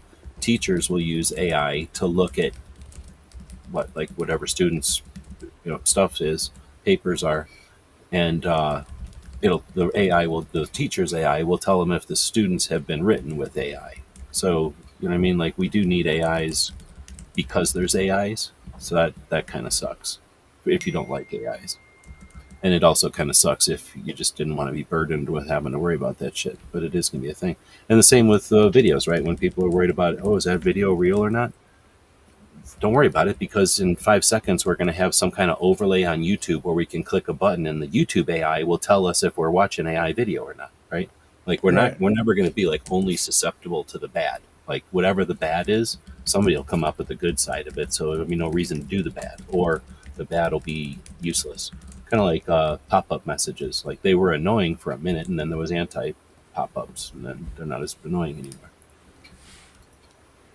10 millimeter owners, the 1 centimeter owners are the safeguard. That's a good. That could be a shirt. Let's see. This is a good question from Aldo. Will AI affect gun design or targeting? Is a question. I can see it for missiles and prediction of long range shooting solutions and maybe new materials for firearms and propellants. A big yes. Like imagine a propellant that is better than nitrocellulose, and nitro is from black powder. We need better propellants for a few years or a few areas yet in firearms and defense. Dude, I've been saying that kind of stuff for a while. I agree 100%. And I haven't personally had any chance to ask AI like some better ideas for gun tech, but I hope someone is. And how cool will that be? It won't be the problem solver, but can definitely be an assistant. I'm 45 comments behind, so I suck at this. Do you got anything, anywhere to go, Gizzard? Yeah, I do have to hop off here. Okay, then feel free. You're not snared in here. Alrighty, Um, well, thanks for having me. yeah, thanks for jumping in. I got the link out to a bunch of people, so we'll see if anybody else jumps in here. But I'll try to go through some of these. Um, let's see. So I don't even know how long those guys are in here, but thanks to Gizzard, he does a show. He keeps a bunch of people kind of aware and together as a community online on his shows. If you're a member of his channel, you can see 2 shows each week or be part of 2 shows each week. Or if you're just watching the stuff on YouTube, you can watch his shows, well, on Monday for now and maybe move into Friday again. And then Night Strike was on, and he'll occasionally do some stuff on his show. Or on his channel. He's been hosting live more regularly lately. So thanks for those guys for jumping in. And like I said, I sent links out to a bunch of people. Mostly of they are scared, and they're scared of AI and scared of going live, so they're not here. But thanks to all the people joining us. It says I have 45 comments that haven't even scrolled down to, so I'm a bad host. I'm just not good at this. I've not gone live that many times. But if we get over $1,000 worth of super chats tonight, only $1,000 worth of super chats, we'll do another chat like this about AIs. And what we'll do is ask AIs questions like Aldo just brought up here. What's a better propellant? Maybe some questions like what's a better way to do the whole friction down the barrel or something. So Woods is saying you guys point out that AI isn't the problem now, but I remain skeptical for the future, and I agree. I've never said that, and I don't think you need to. I don't think there's any reason to not be skeptical. I mean, if we were sitting here saying Knight Riders, they're going to be all cars are going to be Knight Rider, I'd be skeptical as shit. They already have those robot cars, right? Like, we're not supposed to just take that shit lying down. But I also don't think we have to be as scared of them. Like, how are we going to get to scooters or land speeders or whatever cool thing if we don't got robot cars today? We got to get there. Let's see. Imagine achieving 10,000 FPS finally, and not with magnetic weapons, but handheld firearms. Change sniping. My favorite gun thing is long range stuff. Well, and once you can start to do more math on the projectiles and you don't have to worry about the friction of the barrel,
All right, let's see if that's back. Like I said, there was 2 of us in here, so I guess the other one had taken over. But there we go. Boom, we lost audio about 5 comments before I appeared in the chat. Oh shit. So I said a bunch of awesome shit, and it was awesome. And but just the AIs took it. All right, so yeah, I was like a half an hour behind or something, but now I'm all caught up. So I said everything, I replied to everybody, and it was amazing. It was pretty good. So if anybody wants to repeat anything, feel free, because now I'm caught up. But thanks. But yeah, just blabbing around or whatever. We got pretty far behind the comments there. I don't know if anybody else is on, but we're at about 2 hours and nobody's jumping in. I was kind of hoping that I put out this link and some people might jump in who weren't scared to talk about AI, and that after the chat we'd be able to do some off-air chatting about what's going on in the world and things. But that didn't happen, so I'll try it again in the future. And a lot of people just go live because they want your money, or they go live because they want to get rich and famous or some shit. I go live because it's a way for us to communicate with other human beings across this fucking internet that's so cool, and to get real input from other people. And alternatively, when I invite people on the panel, we go live, we do our thing, we're having a show or what, we have a conversation in that. But then when it goes off air, we have an opportunity to all hang out and chat, what we call off air, and catch up, see what's going on. And we don't have to worry about like putting on a show or let people listening over our shoulder. And that gives us that secondary ability to kind of catch up and see what's going on with each other. So I'll continue to do these, and as you see people join in, then you'll know that after the chat, we're getting together and chatting about what's going on, and hopefully get some things moving again. We're about 200, well, we are exactly 200 days away from SHOT Show 2026. So as we see people, that popping up on the radar here, we'll talking about that. Let's see, heard something passed with regards to the bill. Yep, with the big, beautiful bill or whatever, it's all good to go, and went to President's desk. I still want my AEM5 for my Mark 12. I don't know what that is. Let's see. What was the news thing with the suppressors and the tax? It was so basically that got turned into the tax was taken off. Was it taken off both suppressors and the shorter stuff, or was it just suppressors? I have to go double check. But it's all passed and done at that level as far as we're concerned with the gun owners' rights. And then going to the president's desk, who will probably, if he hasn't already signed it, will sign it tomorrow, because that was his whole point, to get it signed before the 4th. All right. So with that, thanks everybody. The Mark 12 is an 18-inch AR SPR. Oh, I gotcha. I kind of figured, but I don't know what's an AEMS, an optic. I haven't even put in too much thought. I wouldn't say an effort, because I have thought about it a little bit, but I haven't put much effort into acquiring guns in a while. I know what it's like to be someone who's, got everything you decided to need or decided to want. So haven't been buying things for the heck of it or whatever. We did see, thanks again, DJ. We did see a bunch of people here on Twitter, or X, whatever you want to call it, but very few comments from over there. Let me kind of see if I can tell. Yeah, I'm pretty sure that little icon over on the right would be different if you were commenting from X. So feel free to comment from X. I was watching a show listening, I guess, to a show over on X yesterday that was massive, like massive, hundreds and hundreds of people listening. And then when it was over, it had like 4 likes or something. So that's interesting, because it means that when you see things happen on X and you only see like 4 likes, that's not an indication of necessarily of how many people were in the live event. So it was a bunch of people talking to Toby Leary from Cape Gunworks. If you want to go listen to it, it's I think called the Barstool something or other, like some kind of bar conversation type of podcast where like I think there's like 5 hosts and they invite people on and talk about things. Anyway, so it was pretty neat, and it was like say really cool how many people were over there. So definitely X is a place for people that want to listen to this live stuff, but it's a shame that they don't like type, participate. I guess they're all just listening to it. Maybe they're all listening to it while they're at work. That used to be the thing when we were on at night. All right, well, again, thanks for all the people saying thank you. Appreciate it. And thank you all for joining in. Otherwise, it'd suck. I would have had been like 15 minutes or something. So, but again, hopefully the topic was useful. I'm not trying to sell AI to nobody, but I'm also not trying to live off of some stupid fear of AI. It's just a freaking tool. And we should be freaking really good at any tools we want to be. You don't have to be worried about it. Like, you don't have to like the tool if you don't want. I don't know. There's probably tools I don't like. But, it doesn't mean I got to shit on those tools. So don't let people shit on AI just because they don't understand it and you don't like it. Like, it's ours. I think we invented it. Or if we didn't, we've perfected it. And I'm pretty sure we invented it. So it's definitely a tool that we should, master and dominate for lots of reasons. Anyway, thanks for everybody for joining. I'll see if I got any of my... I don't think I have any outros or anything even on this version of it. Maybe I do. Why isn't it playing?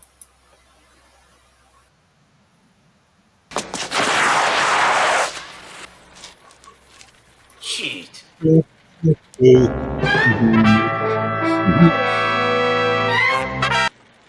Ninja? Ninja! Ninja!